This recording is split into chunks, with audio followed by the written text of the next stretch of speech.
So it's early morning. I'm going to do something unorthodox. Let's do a selfie with our crowd here, okay? Please turn around. And crowd, I need your hands up. 3, 2, 1. Yeah. Good. I like how that is not at all aligned with the fact that it is early in the morning. It's early for me because we had the tequilas last night. And the tequila founder is a founder from Frankfurt School, actually. So I'm very proud. All right, but yeah, I brought the hat that you brought. So I just brought it on stage because everybody's talking about this. We have an investor ecosystem. We have the policymaker, we have the startup / scale up. Maybe Malte, take us, and at full disclosure, both of us are his clients. So we have an account at Qonto. And we're immigrants. We chose Europe and we're staying in Europe. So I think it's all positive.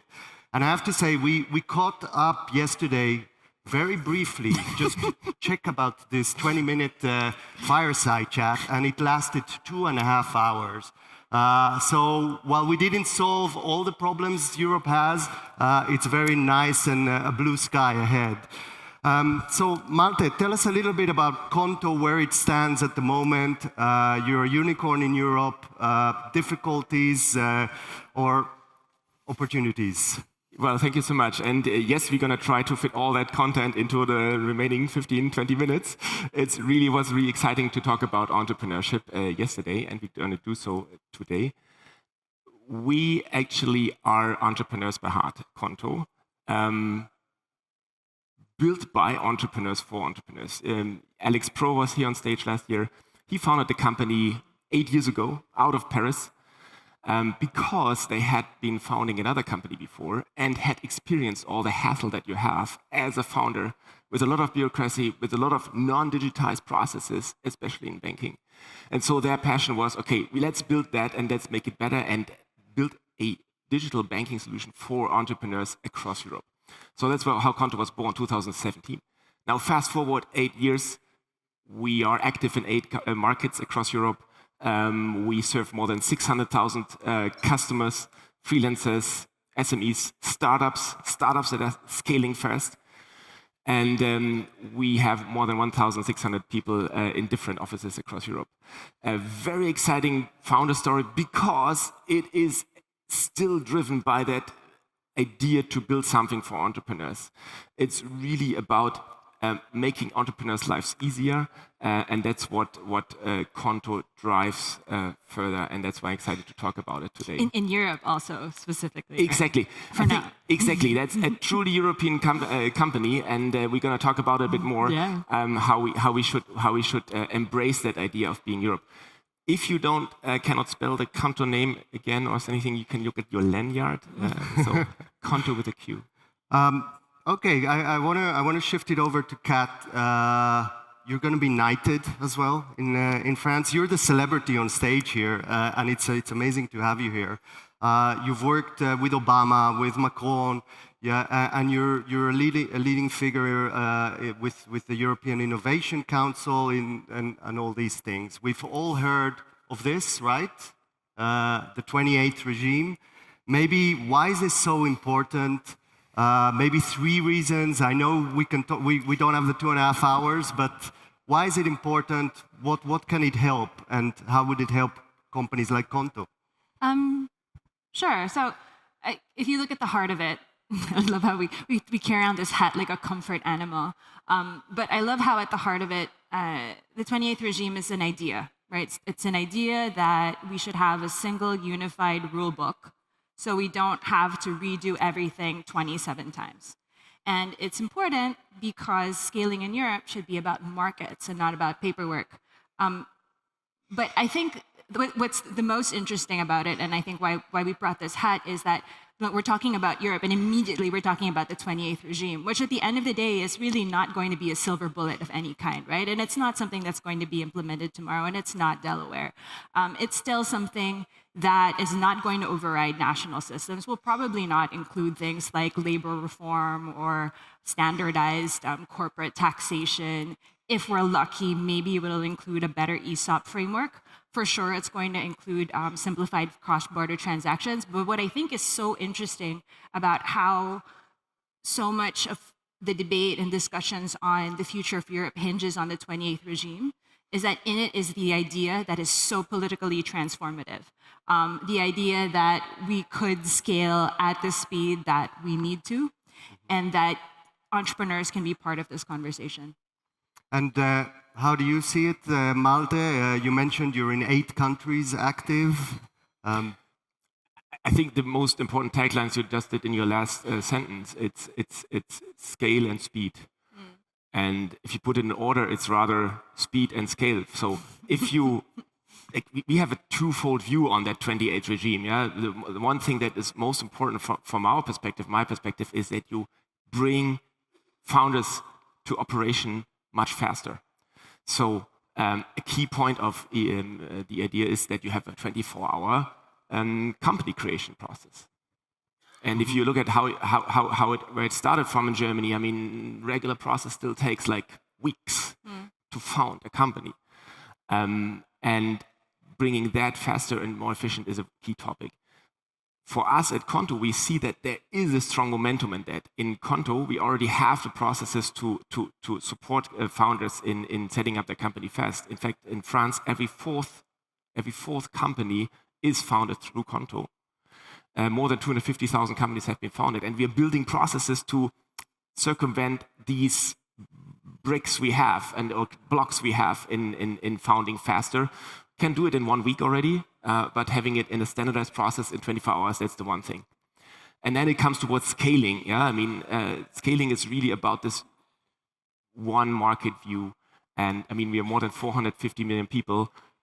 It's just that you cannot access these 450 people that easily so far.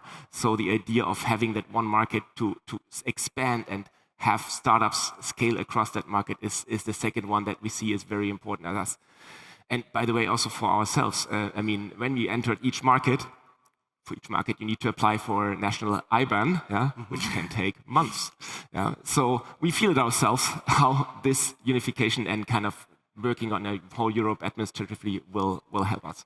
Could I add to that? Please. Do you mind? Because like we've been talking about the 28th regime quite a bit, and it does get into some of the nitty-gritty aspects, and we do wind up talking about red tape and all of those things that are usually associated with Europe. But I think I want to share what I'm really excited about it, and it has nothing to do with the actual regime. It has to do with the fact that for the longest time, I feel that in European tech, we think that our biggest competitor is the US, is our biggest problem.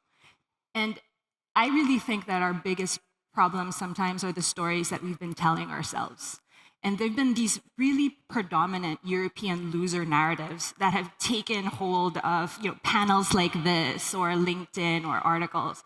The top 3, Europe regulates, America innovates. European entrepreneurs are not ambitious enough. We need to catch up. And for the first time, coalescing around the discussions on the 28th regime with the EU.Inc. movement and so on, we're seeing people flip that script and talk about what it means to win in our own terms. And I think that's what makes this particular movement really, really new. You mentioned actually when we talked that Europe has the highest number of founding startups per capita. Compared to the US, higher. Yeah, that's been actually I think Atomico first reported that number in 2023, if I'm not mistaken, and it's been pretty steady. I think there's another number that was also really interesting. One of the numbers that they also look at is tech talent balance. So you measure the amount of tech talent coming into Europe versus the amount of tech talent coming out of Europe. And Europe has also been positive in that regard for the last 3 years, which I think is super important because we tend to want to measure how well the ecosystem is doing based on, I don't know, something tacky like number of unicorns or whatever. Or maybe like global share of decacorns or something like that. But I think at the end of the day, what really sends a strong signal is the talent that's saying, instead of saying, how can I get out? It's the global talent that's saying, how can I get in? And once that starts, I think we're on a pretty good good track. So the funnel starts like this. I'm actually at the beginning of the funnel as a business angel, and the idea is really to get them to scale and stay here. From experience here in Frankfurt in the last 12 years, financial institutions don't really want to work with a startup with less than 20 employees. We try to avoid B2G companies because of the sales cycles. Then the next phase of scaling, and this leads me now, I want to talk about the European Innovation Act and capital markets, which is super important. Maybe start there and take it to Malte, because these are the things I see on a daily basis, and how can we change it? I mean, it's going to change some things, not a lot of things. So I feel like we're talking about two different issues here, right? There's one, which I think many people in the room are invested in, is that a competitive Europe is a Europe with a full, deep, highly liquid, full stack market from first angel ticket all the way to IPO and beyond, right? And then you have a second issue regarding just sort of unlocking business.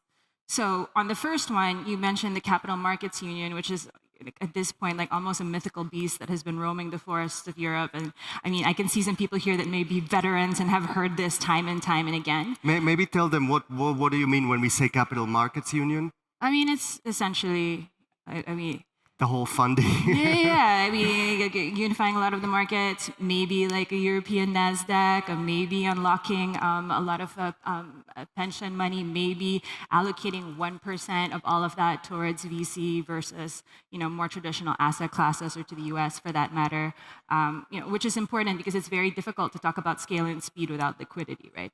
And so on that, there's this thing called the Savings and Investment Union, which is Capital Markets Union is a part of it. Which I think is really exciting and really interesting. It's being led by Commissioner Albuquerque. It's been happening for the past year, under the radar for a lot of people. And it tackles everything from pension reform to financial literacy. And then you have the second thing, which we're talking about, which is procurement. Now, this is like my big thing. And I know it's a huge thing for you as well and for all of your clients, which is that it's not just about the startups, it's an entire ecosystem. And most of our startups in Europe, at least they're unicorns like Qonto, are primarily, like, to a large extent, are B2B. And if we don't unlock not just like subsidies or capital or investment, but if we don't unlock actual homegrown business, we're not going anywhere. And so you mentioned the European Innovation Act, which introduces, and I know this is like kind of a hot topic right now, but introduces the idea of European preference, at least for critical technologies, which is something that's very new. And some people can say is somewhat defensive in the current geopolitical situation, but I have high hopes for it. And I think Malte, Qonto is doing some policy lobbying. Are you helping as a unicorn? Do you have a responsibility towards your fellow entrepreneurs? I mean, absolutely. I mean, if you're coming from, hey, we have a lot of startups per capita, we need to build powerful startups, and we should all help in that. It's a public and private collaboration. So that's what you really see in this EU Inc. initiatives, which Alex is also supporting very strongly, which many founders are supporting across Europe. Really, the 28 regime is a co-creation. And you really feel it. So I think that's point number one. We need to co-create. For getting scalable startups, it's number one, yes, access to capital. It's about government as buyer and the state as not doing harm, but enabling building the right guardrails. And I think then it's one example that, or one pattern that we see also in our client portfolio, and you can see everywhere in the press right now. It's like how startups are able to deploy that capital and how easy you can build companies that scale. Right now, there's companies that kind of just have 5 people or 10 and not 200, and can get very far by building great companies with AI tools, with everything that's out there today to scale. Most prominent example is currently being discussed maybe the last 14 days only. I don't know if you've heard of OpenClaw. It's something, see how it builds, but it's one person, an Austrian, Peter Steinberger, put a digital agent on your desktop, on your laptop, to the market for the first time. Now it's currently being discussed a lot, what you can do with it. You have a personal assistant on your... So it's just 14 days old, this thing, but it's still the question like, okay, how far can these type of tools bring you? And how far will this guy get with his company? Maybe it's the first one person, 1 billion company. Maybe it's bursting, we don't know, but it's super exciting times where right now you can scale a lot with tooling. You just need to get into this world. If you're not into AI and into what this world offers you, you won't succeed. So those are the two things that combine to make it really happen to scale. I want to go back to the EU Innovation Act. It's something very important for startups to be homegrown and to be able to work with government, for example. How can that work in practice? Can you pinpoint that particular really area? one particular area? I mean, so right now it's happening at a legal level. I mean, so I'm not going to talk about like legal. I'm going to talk about maybe some examples from France on how we've integrated it. France has undergone quite a few innovation procurement reforms, which were initiated back when I was in government, actually during COVID. They were considered emergency reforms. And it was everything to, having a legal definition of what is considered a startup so that it can have some form of priority, creating completely different like procurement paths for them. Instead of keeping the usual limits to whatever, like 24K, at which point you only need three bids, they would raise it to 100K. So there are lots of like different practical ways to go about that. The discussions on the European Innovation Act are not at all close to that level of operationalization. Same as like the 28th regime, right? 28th regime, we're talking about the concept. We're not talking about whether or not it's going to be API first or like this fully seamless, like one-stop shop sort of like digital experience. But yeah. That's where it's heading. Look, we're already over our time. I wish we had more. Malte, both of you. I'll start with Malte. If you could have one thing that you could do in the next 12 months, what would it be? Actually, it's the motto of this conference. It's seize the moment. It is really this building on what has been, like now in the last year, has been conceptualized from governmental initiatives together with the founders in a co-creative process to now further get towards execution. Take the EU Inc. example. The announcement of Mrs. von der Leyen was really great at the World Economic Forum, and instantly there was a lot of chats in the WhatsApp groups of founders. Okay, how can we actually then contribute to really bring it to life? So it will be about execution and accompanying that together and being fast in that, relatively fast. You were asking for 1 year. We were telling yesterday maybe the regulation a year can mean dog years. So that's really mean what can we do fast. I think there is this momentum where people feel it and have it tangible that we can do something together and really bring everything that enables entrepreneurship forward in the next 12 months and to come. I had this whole thing where I talk about procurement and things, but you did mention that you and I are both immigrants. So I moved to France when I was 20 years old, wasn't born there. And in today's current climate, I would say 12 months.